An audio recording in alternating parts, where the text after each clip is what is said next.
નમસ્કાર મિત્રો, education with Jignesh ચેનલમાં તમારું સ્વાગત છે અને હું છું જિગ્નેશ. મિત્રો, વિદ્યા સહાયક ભરતી કચ્છ સ્પેશિયલમાં 1 થી 5માં જેવું જિલ્લા પસંદગીની પ્રક્રિયા પૂરી થઈ છે અને ઘણા મિત્રો મેસેજને કોલ કરે છે કે સ્થળ પસંદગીનું શું છે, ક્યારે આવવાની છે, શું છે. તો એના બાબતના આજના 6/9/25ના ન્યૂઝપેપરમાં થોડી ઘણી માહિતી જે છે એ આપવામાં આવી છે અને તું શું કહેવા માગે છે અને કઈ રીતનું થઈ શકે છે. જે રીતે આપણે તમને વાત કરેલી જ હતી કે આ તારીખ પછી જે છે એ સારા સમાચાર મળી શકે છે. તો આજે જે 6 તારીખ જે છે તો 6 તારીખ પછી 10 તારીખ સુધીમાં તમારા જે છે સ્થળ પસંદગીના એવા સમાચાર આવી શકે છે. તો આજે અહીંયા લખેલું છે કે શાળા અને સ્થળ પસંદગી માટે સોમવાર પછી વિદ્યા સહાયકો આવે એવી શક્યતા છે. તો શુક્ર અને રવિવાર વચ્ચે શનિવારના દિવસે પણ રજા, એટલે કે આજે શુક્ર શનિ રવિ એ રજા જેવો માહોલ છે. હવે સોમવારથી જે છે એ કામગીરી જે છે શરૂ થશે એવી આશા રાખી શકાય છે. તો અહીંયા જે લખેલું છે એની વાત આપણે કરી લઈએ કે કચ્છની સરકારી પ્રાથમિક શાળાઓમાં નિમણૂક ત્યાં જ નિવૃત્તિની શરતે ખાસ ભરતીમાં 1012 વિદ્યા સહાયકો મળ્યા છે, જેઓને હવે જિલ્લા પ્રાથમિક શિક્ષણાધિકારીની કચેરીએ સ્થળ અને શાળા પસંદગી માટે સોમવાર પછી બોલાવ્યા એવી શક્યતાઓ છે.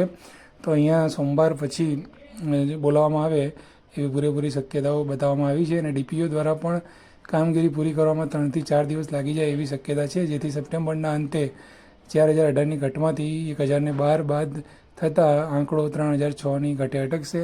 એટલે કે ઘટ જે છે એ શિક્ષકોની યથાવત કચ્છમાં રહેવાની છે. જે 4000 પ્લસની ઘટ છે એમાં માત્ર 1012 અને 1012માંથી પણ કેટલા લોકો હાજર થાય છે એ પછી જોવાનું રહેશે.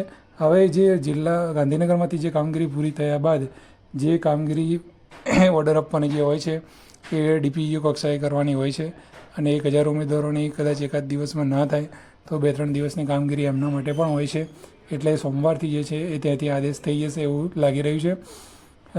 અહીંયા ઉલ્લેખ કરેલો જ છે કે ગાંધીનગરમાં મેરિટ લિસ્ટના 5800 ઉમેદવારોમાંથી પ્રથમ તબક્કે 20 ઓગસ્ટથી 29 સપ્ટેમ્બર સુધી 1 થી 3000ને બોલાવવામાં આવેલા હતા અને 3001થી 5800 નંબરવાળાને 2 દિવસ એના પછી ચકાસાયા હતા અને છેવટે 1012 વિદ્યા સહાયકો જ મળ્યા છે અને જેમને હવે કચ્છમાં તાલુકો, ગામ અને શાળા પસંદ કરવા માટે બોલાવવાની વિધિ જે છે ખાલી બાકી રહી છે. હવે શુક્રવાર જે છે ઈદની રજા હતી અને એના કારણે જે છે અઠવાડિક રવિવારેની તો રજા હોય જ છે અને શનિવારે ઓફિસ ખુલ્લી હોય છે, પણ કે ભાઈ શનિવારે થોડા ઘણા જે સરકારી કર્મચારીઓ અધિકારીઓ હોય છે એ રજા ઉપર હોય છે. એના કારણે સોમવાર પછી કે ગાંધીનગરથી 1012ની યાદી મોકલીને આગળની નીતિ નિપટાવવાનું કહેવામાં આવી રહ્યું છે. એટલે જે પણ ઉમેદવારોનું જે સાહિત્ય જે છે એ ગાંધીનગરમાં જે છે એ સોમવારે જે છે એ સાહિત્ય એના માટેનો પરિપત્ર કદાચ થઈ જશે અને સોમવારે જે છે એ કચ્છના ડીપીઓને એ સાહિત્ય સુપ્રત કરવામાં આવશે તેવી શક્યતાઓ જણાઈ રહી છે. અને ત્યારબાદ કચ્છની જિલ્લા પ્રાથમિક શિક્ષણાધિકારીની કચેરીએથી દૈનિક 300ની આસપાસ ઉમેદવારોને ખાલી જગ્યાઓના લિસ્ટ અપાય અને એમાંથી લિસ્ટમાં અગ્રતા ક્રમવાળાને પહેલી તક અપાય એવી શક્યતા છે. એટલે કે એક સાથે પણ બોલાવી શકે છે, બધાને એક સાથે બોલાવીને એક દિવસમાં પણ એ લોકો વ્યવસ્થા કરી શકે છે.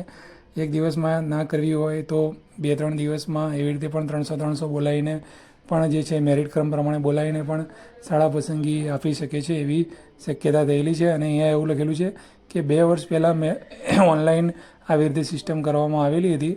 તો એ ડિજિટલી મોબાઈલમાંથી વોટ્સઅપ મારફતે ઉમેદવારોને એ ખબર પડી જાય કે કેટલી જગ્યાઓ ભરાઈ છે અને કેટલા જે છે એ બાકી રહ્યા છે.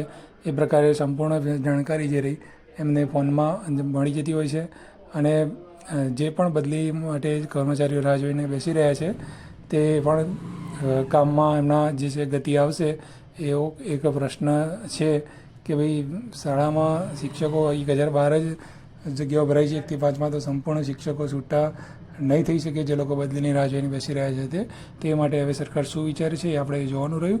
પણ ચોક્કસથી તમામને કહેવાનું કે જે પણ તમારી શાળા અને સ્થળ પસંદગી જે છે એ હવે આવતું વીક રહ્યું એ તમારા માટે ખૂબ મહત્ત્વનું સાબિત થવાનું છે અને આવતા વીકની અંદર 6 થી 8 સામાન્ય ભરતી પણ શરૂ થઈ જાય એવા સંકેતો છે અને એવી આપણે આશા રાખીએ છીએ. વિડીયો સારો લાગ્યો તો લાઇક જરૂરથી કરજો. તમારો કોઈ પ્રશ્ન હોય તો કોમેન્ટ કરજો.